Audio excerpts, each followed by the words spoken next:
Between 1986 and 1996, the bodies of 8 women were found in the Figueroa area of Los Angeles, California, an area known for its crime, including prostitution and narcotic sales. Chester Dwayne Turner, a known Fighters Hoover gangster Crip, lived at various addresses local to the bodies during this time period. All the bodies have been sexually assaulted and strangled to death, sometimes by wire and sometimes by hand. All had a history of drug abuse and all but one had cocaine in their systems. Ruthless, cutthroat, and some would even say psychotic. This is the nature this gang is known for. This is the mentality of this gang. This is the Fighters Hoover gangster Crips. This gang is the most hated and one of the most feared in Los Angeles. And they have been terrorizing these streets since the 1970s. Because of this, the Fighters Hoovers definitely have a story to tell. Yeah. All right. Welcome to CALI'S Most Dangerous. Let's get into it. He took from our family can never be replaced. Never. You know, he tried to destroy our family, but he needs to know he didn't destroy anything. He made us stronger. That's a family member of one of the victims who was killed by 47-year-old Chester D. Turner, one of the most prolific killers in Los Angeles history. Turner is just one of the 3 men responsible for brutally murdering multiple women in the 80s and 90s. More than 100 women in South Los Angeles were killed during that time. Police point to highly addictive crack that caused many women to turn to prostitution and other crimes to support their addiction. Turner and the other 2 men reportedly targeted these women. On September 23rd, 1993, the body of Regina Washington was found laying on the mattress in a burnt-out garage about 14 blocks away from Turner's home. Although she was clothed, her pants had been unfastened and her shirt had been pulled up. A black cable was also wrapped around her neck and attached to an electrical box on a nearby wall. She died of strangulation with signs of a struggle. Washington's female fetus, she was pregnant at the time, with about 825 grams with a gestational age of about 28 weeks.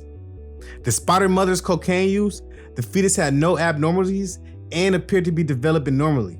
She died from a lack of oxygen due to her mother's strangulation. Washington, she wasn't Chester Dwayne Turner's first victim, nor was she his last. Throughout his murders, he was never caught, but crime scene investigators compiled and stored sexual assault kits for all the victims, and for a few years, Turner stopped the killings and the up until March of 2002 when Turner Maria M., a 47-year-old homeless woman who worked as a prostitute and sold drugs. She knew Turner from the Midnight Mission, a shelter they both frequented. As she walked alone near the shelter one night, Turner asked her to use their lighter. Instead of returning the lighter though, Turner grabbed Maria in a chokehold and dragged her behind some dumpsters where he forced himself onto her. Maria, she immediately went to a police station. But after being kept waiting for some time, she felt ignored and she left. The next morning though, she reported the assault to the Midnight Mission employees and the police. Turner attempted to flee, but he was arrested at the shelter. On July 3rd of 2002, Turner gave cheek swabs for DNA testing in connection to Maria's assault. His profile matched the DNA and sperm cells recovered in Maria's examination. Investigators later compared Turner's profile with DNA samples from unsolved crimes, and his profile matched DNA matched on all of the victims, which included Anita Fisherman, Regina Washington, Andrea Triplett, Natalie Price, Midget Beasley, Paula Vance, and Brenda Briaz. Overall, Turner was charged and convicted of 11 murders, including 2 more discovered in 2014 and sentenced to death. Serial killers, massacres, drug pens, and deadly wars with multiple gangs. These gangs does not play. But who are the Fighters Hoover gangster Crips? The Hoover Street here, officials say it's one of the most dangerous streets in all of Los Angeles. And now,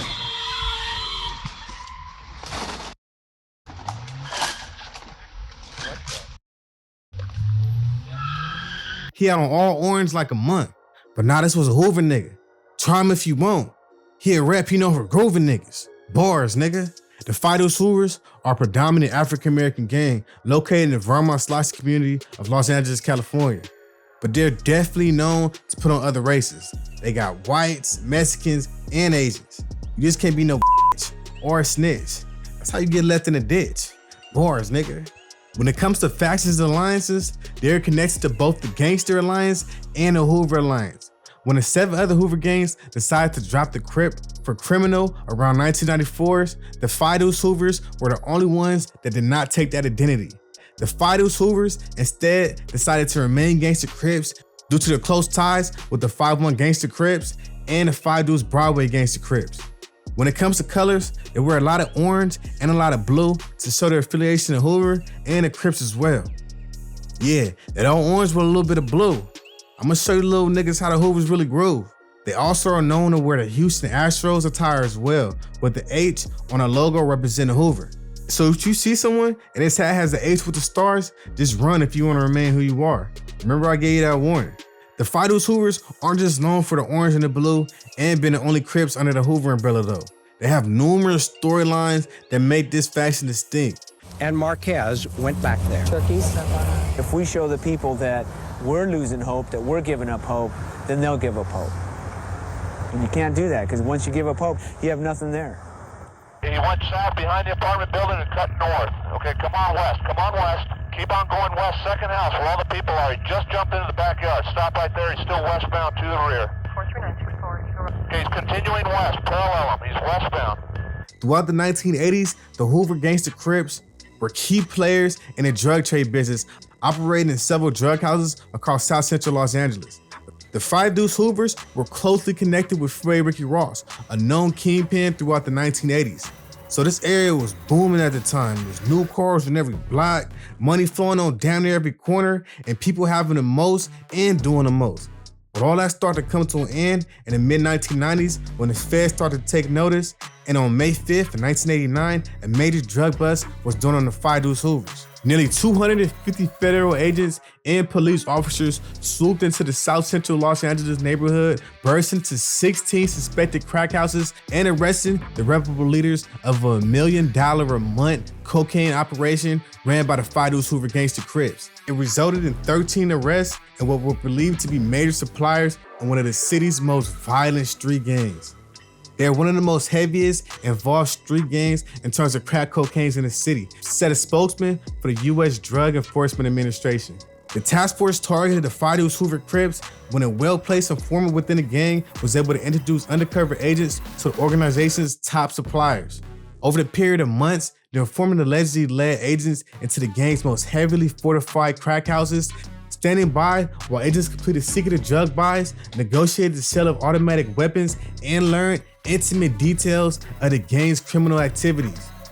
On one occasion, the undercover agents met heavily armed gang members on street corners and in fortified rock houses, forking over $1,800 to $1,900 at a time to purchase the rock cocaine. In one transaction, the documents allege that they negotiated to trade several MAC-10 submachine guns for cocaine to Johnny Leo Bentley, also known as Baby Johnny. The undercover informant also documented evidence of several drive-by shootings by members of the gang during the investigation, and the informant alleged that the shootings were over territory. He said the gang is believed to have been moving 500,000 to $1 million a month of rock cocaine. So war over drug sales and territory was at an all-time high. And although the 5 Deuce Hoovers are still known to be active, they are not established in any drug markets today due to arrest and the conviction of Rick Ross and several drug raids and injunctions placed on the gang. But trust, that's not the only thing the 5 Deuce Hoovers are known for. Let's dive into some more topics about them. Danger rating for the 5 Deuce Hoover Gangster Crip. I didn't care. If I was gonna die that night, I was gonna die. For representing my flag, my gang. The niggas that I feel that I got love for, that got love for me. The 5 Deuce Hoover Gangster Crips received a danger rating of a 9.7 out of 10 based off of the gang's long history of violence, narcotic sales, and their brutal means of operations in Los Angeles, California. Y'all heard a few of the stories though. Y'all know my reason. But what do y'all think though? Did I go too high or did I go too low? Y'all let me know in the comments, man. Let's have a conversation about it, man. Let's have a conversation. Y'all definitely gotta stick around though too, because I'm gonna give y'all one more story on why I gave this gang the score they got. All right, look, I f***ed with the Hoovers. They're one of the hardest gangs in Los Angeles, if not the hardest. But I gotta be unbiased in my findings. When it comes to research, for every gang. The Fighters Hoovers are known for getting money and a notorious reputation, but it's rumors of them, or at least they older members, doing some forced activities in prison. In Mustard Cody's book, The Autobiography of LA Gang Member, he tells a story of a situation with a member of the Fighters Hoovers known as Fat Rat. Let's get into it. This situation allegedly took place in a jail cell with the East Coast member Fat Rat and Mustard Cody. This nigga ain't hooked up on shit. Fat Rat, serve this nigga. B.I. backed up to the gate, facing us in the cell. His face said it all. Coward. Fat Rat read it and he moved in. Hey, Fat Rat, cuz, I ain't got no beef with you, man. He knew he was doomed and was begging. Fat Rat had a reputation and thrived on weak men. Pow, boom. Fat Rat smacked BT, hard across the side of his head.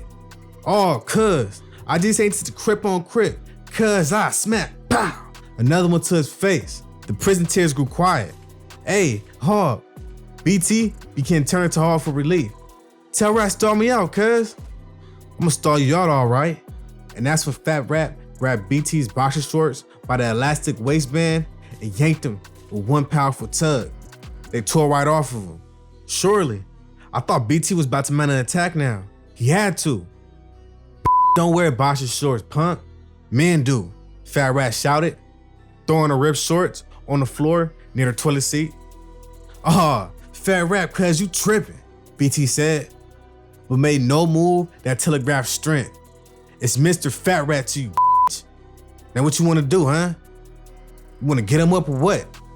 Fat Rat eased to strike first position. I ain't got no beef with you, Mr. Fat Rat. And that was it. His last vestige of strength was gone. He had yielded his manhood by calling Fat Rat Mister, a cardinal sin. In that instant, Fat Rat connected fist to face, knocking BT hard against the bars. Where Hawk took liberty of grabbing his cheeks. BT's knees buckled. Cuz, what you doing, BT said. Shut up, punk. You know you like that, said Hawk.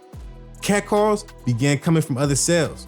BT looked around like a frightened, trapped lamb. But in contrast to a meek, feeble-bodied person, he stood 6'1" and buff. Yet he had no inclination to defend himself on what was definitely a head-up situation. Fat Rat began to punch out BT, reducing the formerly upright BT to a pitiful clump of flesh under the steel sink. BT hadn't thrown a blow, hadn't said a word, hadn't resisted with one fiber of his being. But Fat Rat hadn't seemed to recognize this. He continued to hammer away at BT's defenseless body as if he had put up a ferocious struggle.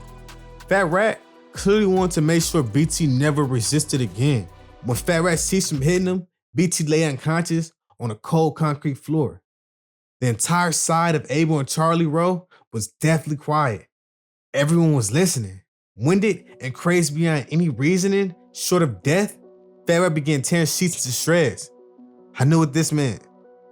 Once he had torn enough, he dragged BT out into the middle of the cell. Eventually, BT came to and started pleading. Oh, Hog, how you just gonna let your homie do me like this, huh?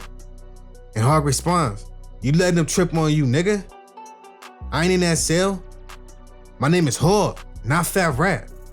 Hey, Fat Rat, cuz, I don't wanna fight you, man. BT's pleading was reduced to a whimper. Nigga, you gonna do something, Fat Rat said while stepping on BT. Hog was out in the tier and could not get into the cell, and I was not going to get involved. I had no beef with the East Coast or BT. Could I have prevented it? Yeah, and I intended to, but it would be interesting to see how far this would go. I can't now qualify my thinking at the time. In my mind, it was kill or be killed, live and let die. It's the law of the land. Fat Rat had backed up into the rear of his cell and began to disrobe. I thought then BT would strike, but he didn't. He still seen anything Fat Rat could be deterred by reasoning, by appealing to his intellectual morality. BT had been to the pen and he had got tamed. He had learned manipulation and vocabulary skills. But shit, Fat Rat, like me, was uncut. Straight out of the bush. The only language Fat Rat knew, respected, or could be persuaded by was violence. Everything else was for the weak. Man, trust me, it is a lot more to that story, but I can only leave y'all with that. The rest is too graphic. I'll attach a link to the description if y'all want to know exactly what happened next. But quick question for the Hoover members. This is y'all time to defend yourself or at least make amends. This story was from over 30 years ago, but it's been some recent rumors of some questionable activities from a few of y'all members. Are these rumors or is it the truth? And if it is true, can y'all confirm if the members have been put off or not? Y'all let me know in the comments. But yeah, trust, it's stories that get much more crazier than this, and we definitely gonna address all that and much more a little later. But let's get into some history of the Fighters Hoover gangster Crips. Before we get into the history of the Fighters Hoovers, we gotta get into the history of the overall Hoover umbrella. This faction is a collection of several street gangs along Hoover Avenue in the city of Los Angeles, California. The original Hoovers formed around 92nd and Hoover Avenue around 1966 or 1970 and were also known as the Hoover Groovers. And the Hoover Groovers have been around long before the formation of the Crips. They were a collection of guys from various neighborhoods that socialized on 92nd Street when the Crips were in the infancy stages. As the West Side Crips formed in the area around St. Andrews Park, they functioned with the Hoovers, and eventually the Hoovers came under the Crips banner as the Crips philosophy spread throughout Los Angeles. When specific neighborhood identities began, the Hoover Groovers became the 9 Deuce Hoover Crips in the same neighborhood in around 1973. Eventually, several other Hoover Crips formed from 43rd Street in South Los Angeles to 112th Street. The Fighters Hoovers were formed around 1979, so they are a newer faction compared to some of the other Hoover sets. And even though this faction is younger, by the mid-1980s, the Fighters Hoover Gangster Crips had over 1,000 active members in the streets of South Central Los Angeles, and the membership kept growing. Also, the Hoovers, they were one of the most feared street gangs in South Central Los Angeles. Their brutal reputation for gun violence made them one of the first suspects to be blamed for gang-related shootings. And by the late 1980s, the Hoover criminals engaged in bitter rivalries with several Crips and Bloods. Yet the Fighters Hoovers also have a long history in Los Angeles with ties to some of the biggest names in the headlines as far as gangs go. Throughout the years, the Hoovers moved with one of the most ruthless and militant means of operations in Los Angeles. Because of this, they went to war with damn near every gang they were surrounded by. Shit, even gangs they didn't reside by. As a result, in the 1990s, several Hoover members decided to drop the Crip identity from their name since they were in conflict with nearly every Crip in the area, including the Main Street Crips, the neighborhood Rolling 60 Crips, and all Crips in the Rolling 100 car. But due to their close alliance with gangs like the Broadway Gangster Crips and the Trouble Gangster Crips, the Fighters Hoover Gangster Crips chose to remain Crips. But that's basically the only difference between them and the overall Hoover umbrella. Because of this though, the list of rivals is crazy. Rivals are the Fighters Hoover Gangster Crips. In 1979, Raymond Washington was murdered in a drive-by shooting. Rumors of the shooters spread throughout Los Angeles. The Eastside Crips placed the blame and held the Hoover Crips responsible for the murder of Raymond Washington. This sparked a bitter feud between the Hoover Crips and the Eastside Crips, today known as the East Coast Crips, which is still going on. The Fighters Hoovers' other rivals include the already mentioned, but they also include the neighborhood Rolling 50 Crips, the 6 Deuce Harvard Park Brims, the Rolling 30 Harlem Crips, the Fruitown Brims, the Rolling 40 Crips, the 4-6 Neighborhood Crips, the 4-8 Neighborhood Crips, the 6-7 Neighborhood Crips, and the Menlo Crips. Although their numbers are not as big as they are today, they are still considered a serious criminal threat due to their brutal nature. In terms of their main rivals, I really couldn't pick one. Like, these gangs have been in deadly wars with pretty much all of their rivals. It's not like, oh yeah, they beef with them more. Like, nah, these niggas go to war with everybody. When it's EBK, everybody killer, this is probably the main gang that really stands by that. What do y'all think though, man? Do they got like one rival where they just like fuck all the time? They don't fuck with it at all? Y'all let me know in the comments. Like I said, I think it's everybody, but y'all let me know in the comments how y'all feel about that. Prominent figures from the set. Look, by now, y'all should know about the Hoover umbrella. But the Fighters Hoovers have more than a few OGs and foot soldiers who have made the faction what it is today. But doing my research, I found a list of OGs who are no longer with us, so rest in peace to them. A few of them include Chris Stevens, also known as Tiny Devil, Percy Brewer, also known as Buddha, and Hoover D. Y'all let me know in the comments of any members who are no longer with us, let their names live on, man. Let their names live on. Also, a couple of the OGs include Tony Stacy and Big Pookie, also rest in peace. When it comes to rappers, they have a lot of members who will put in work for the set. Of course, you can't mention the Five Deuces without mentioning Schoolboy Q. I've been fucking with bruh since like 2010, and every time he drops, man, it's a classic. I can promise you it's a classic. Also, it's Swift Chapo. Yeah, bruh hard, like real swaggy, catchy flow, but thugged out, and his voice is like super unique when he flows. But look, watching his videos, I seen he had on like some 7-4 hats and everything like that, so I could be mistaken. Y'all let me know comments. Is Swift Chapo from Fighters Hoover, Gangster Crips, or is he from 7-4 Hoover Criminals? Next is Big Homie Sharky. Bruh cool too. If you don't know him or heard of him, at least you definitely not from LA, and it's cool. That's what you watching this video for. Yeah, he's hard, bro. Y'all guys look up his music, man. He's about to be locked up, or he might be already locked up if I'm not mistaken. He should be in there for a few years. So free Sharky on that note. And also his H Crown. Also, man, he's unfortunately locked up. So free him as well. An out-of-state rapper is Maxo Cream. Y'all definitely gotta look this nigga up. He hard, bro. Also, it's T-Rail. This nigga doesn't really rap anymore, but he's hella funny as a podcaster and an interviewer. If y'all not tapped in, y'all definitely gotta look him up on No Jumper. Lastly, it's Tiger. Nah, I'm playing. Look, this nigga definitely ain't from the set. Hey, but do y'all remember this though? Never made varsity, but I fucking ball. All right, I'm done. Y'all let me know in the comments. I'm leaving out any rappers or OGs. Y'all let me know in the comments. Current state of the Fighters Hoover Gangster Crips. The Fighters Hoover's notorious reputation has made them targets to multiple gangs, but also to the pigs as well. Throughout their years, the Fighters Hoovers have had multiple gang injunctions in their territory and engaged in several deadly wars with rival gangs.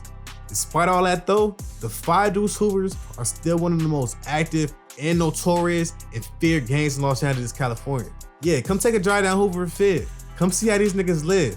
Just stay in your car or bring protection, or you gonna wish you did.